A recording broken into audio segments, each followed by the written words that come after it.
All right, my beautiful people, thanks so much for tuning in. This is Brother E from Church Without Walls, and we're going through Proverbs chapter 8 today as we get into our scripture.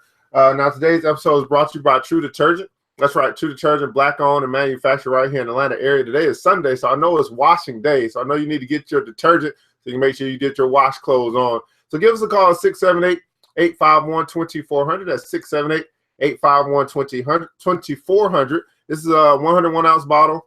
It's 4 times concentrated. It's $15 for the bottle. I mean, it's 15 cents per wash.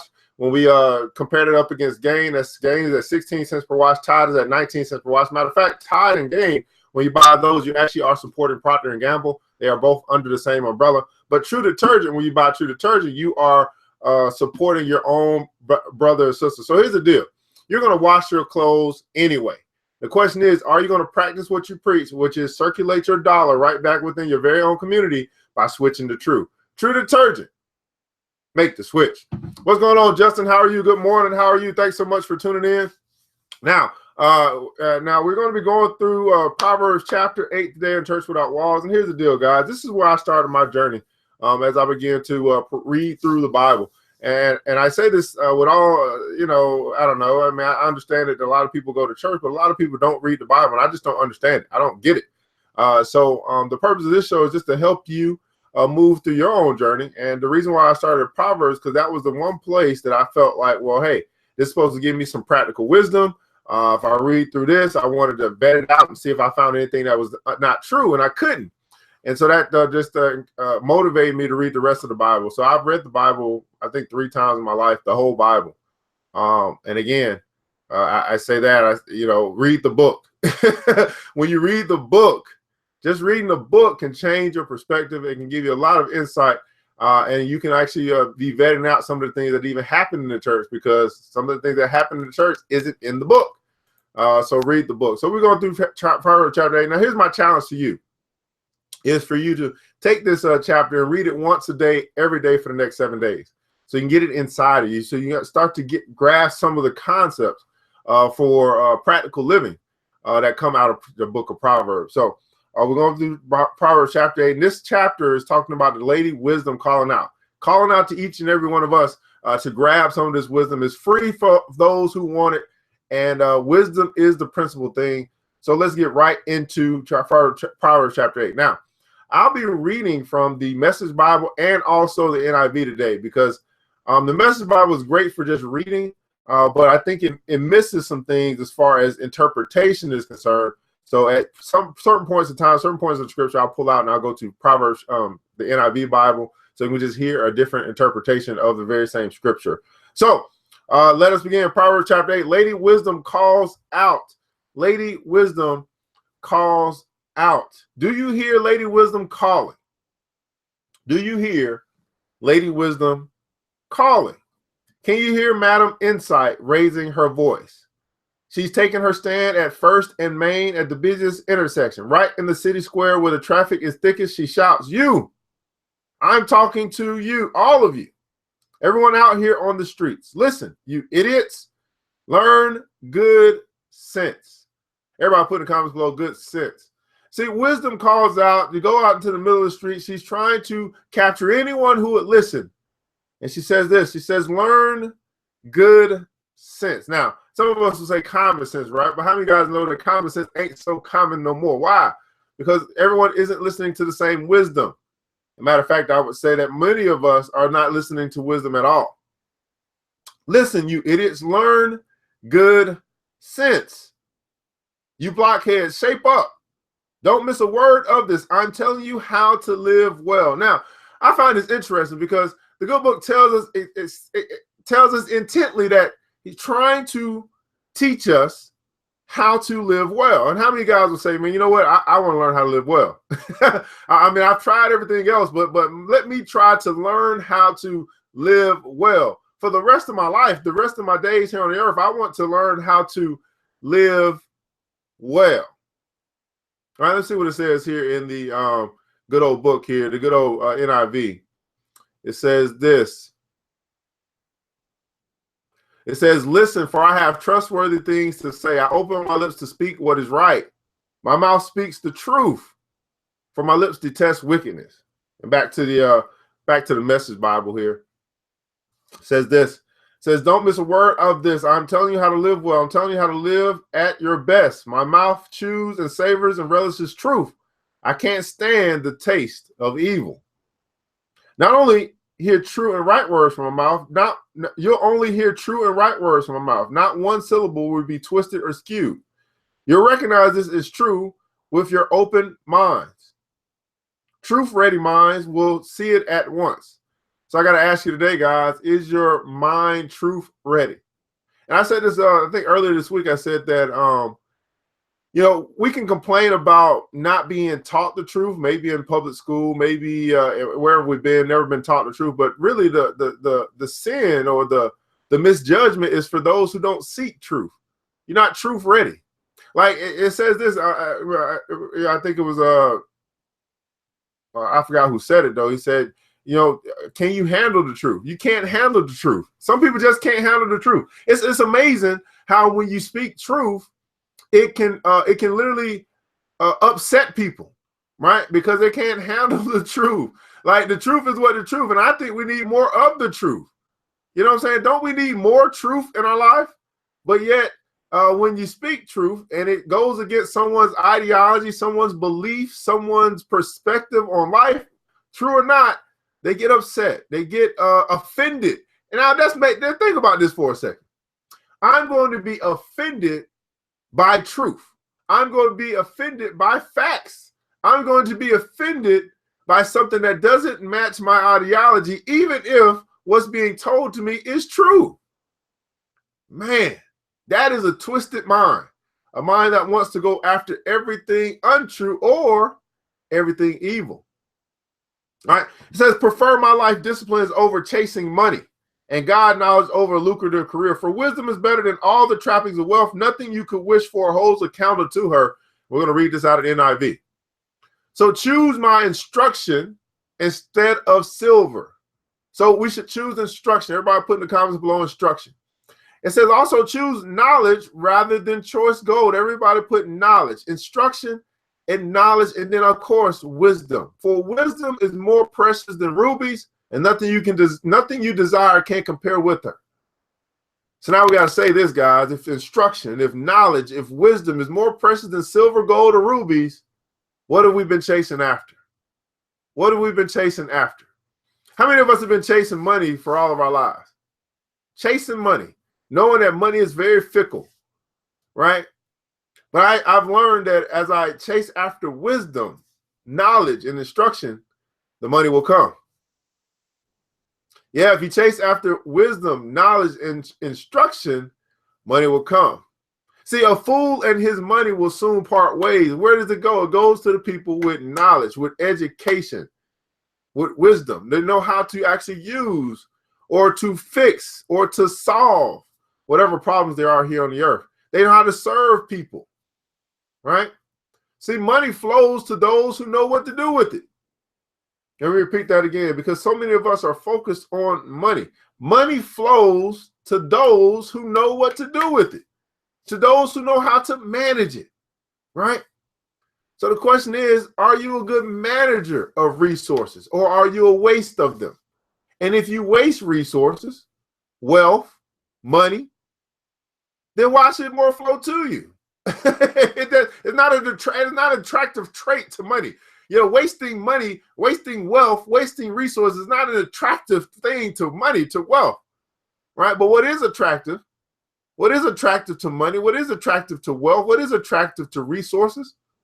Is those who have wisdom, knowledge, and instruction. It says, I am Lady Wisdom, and I live next to sanity. Knowledge and discretion live just down the street. The fear of God means hating evil. Now, this is a very, very strong word to say that I follow God, I respect God so much that I hate evil. Now, what does hating something look like? To me, it looks like not tolerating it at all. Now, this is major, right? Because some of us, I believe, have been taught that we should tolerate evil. And that's not what the good book says. Now, we don't hate the person, right? We hate the sin. whatever that may be. But I think we have been conditioned in this society to participate or to tolerate or to accept evil. When the good book tells us fear of God means hating evil. How much do you hate evil, guys?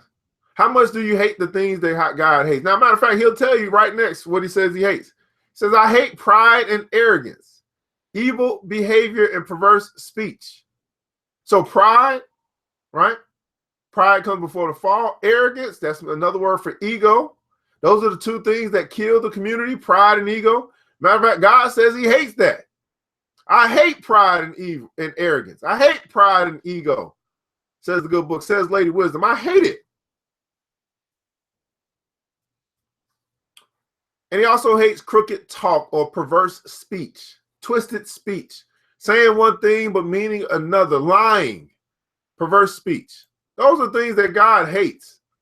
So you got to ask yourself, do you hate those things as well? Do you participate in those things? And do you tolerate those things? The fear of God means hating evil, whose ways I hate with a passion. Another word for hating is abhor, A-B-H-O-R. That's like hating with a passion, abhor, to abhor something, right? Do you hate evil that much? Good morning, Michael. What's going on, Mr. Mason? So good counsel and common sense are my characteristics. I am both insight and the virtue to live it out. With my help, leaders rule and lawmakers legislate fairly. With my help, governors govern, all with legitimate authority. I love those who love me. So, and those who look for me find me. So let's talk about this for a second.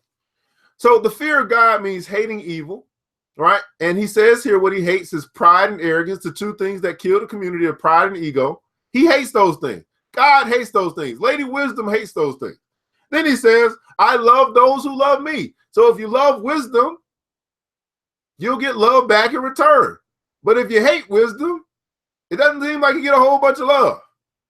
Now, not only does he love those who love him, or does she love those who love her, she also loves those who look for her.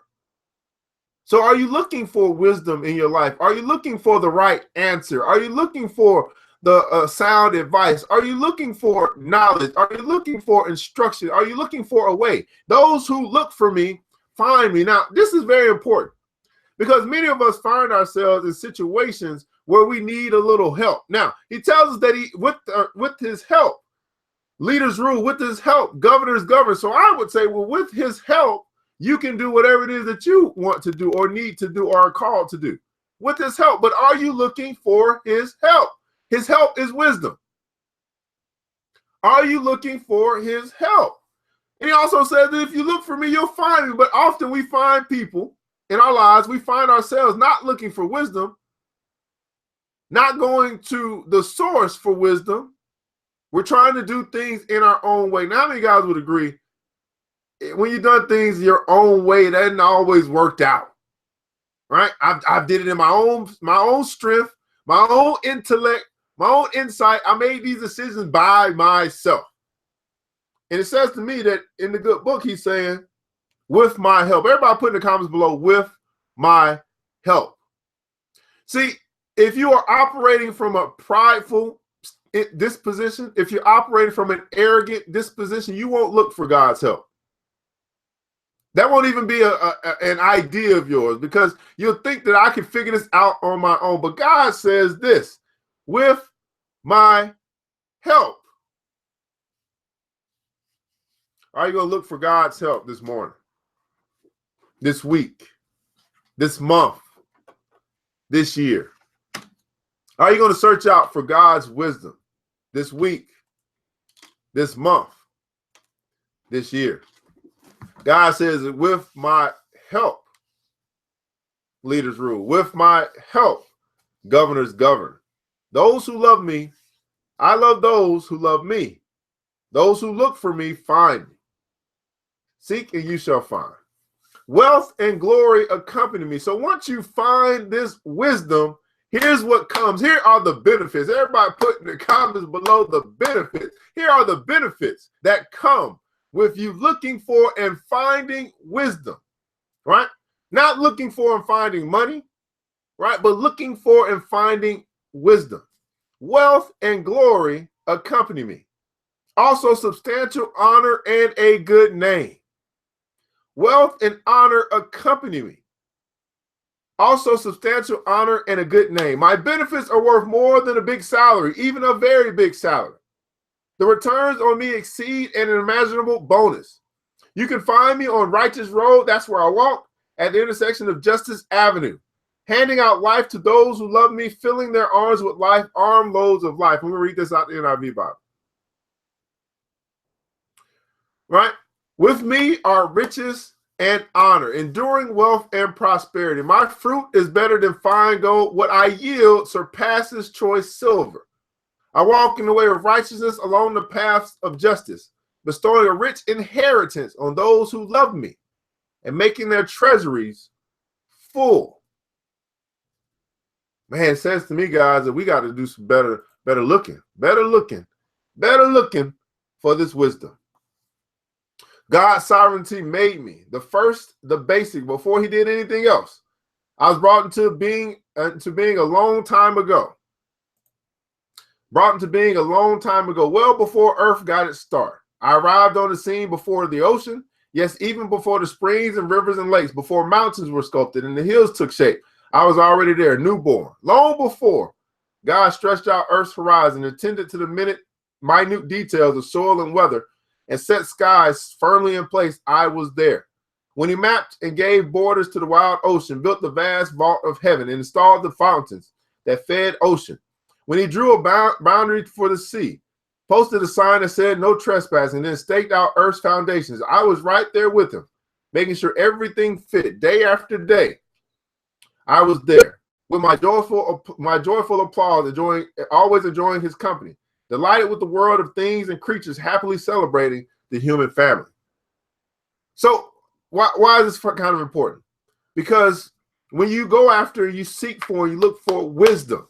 Everybody put in the comments below wisdom. When you go out and you seek for and you look for wisdom, when you love wisdom, it will love you.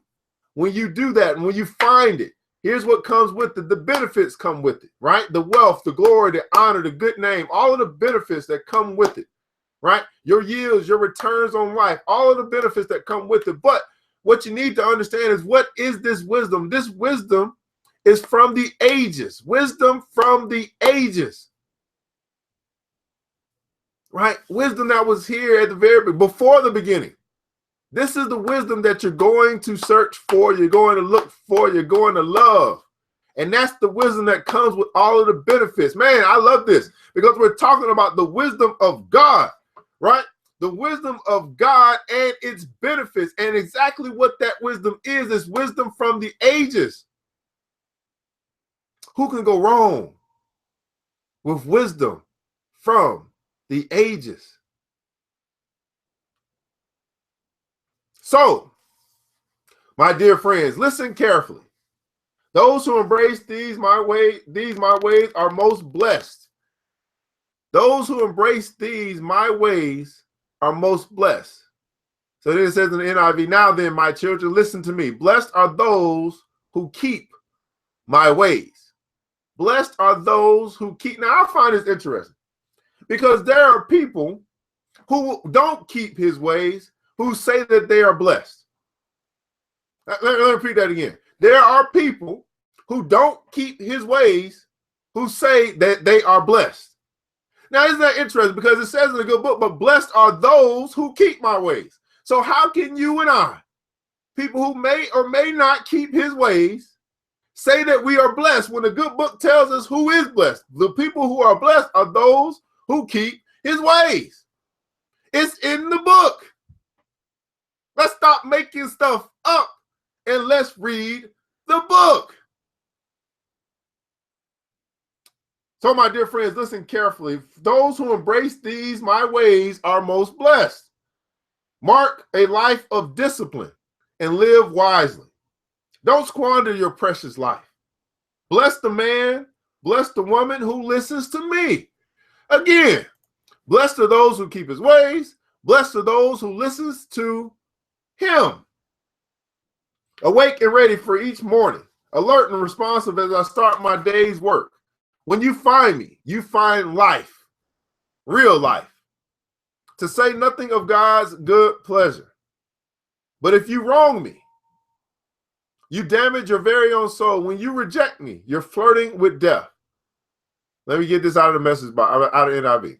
Blessed are those who listen to me, watching daily at my doors, waiting at my doorway.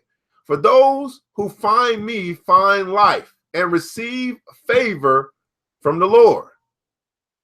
Blessed are those who listen to me. Listen to who? Wisdom. Watching daily at my doors. Every day you're going to look for wisdom. Every day you're going to be waiting patiently at the door of wisdom. For those who find wisdom, find life and receive favor from the Lord. How many of you guys want to be in a position where you're getting favor from the Lord? And he's telling us exactly how to do that by looking for God's wisdom. You find God's wisdom and you will receive favor from the Lord. When you receive favor from the Lord, you're going to get benefits. Those benefits include wealth and honor and glory and a good name. All of those things come, but it only comes to those who look for wisdom. Matter of fact, there was a good man named Solomon who asked for wisdom. And it says in the book of James that if you ask for wisdom, you will receive it. He says in this book, in the Proverbs, it says, look for me and you'll find me. He's telling us what to look for each and every day, which is his wisdom. But are we looking for God's wisdom? Are we searching for the wisdom from the ages to give us the instruction and the knowledge that we need each and every day? Stop chasing money.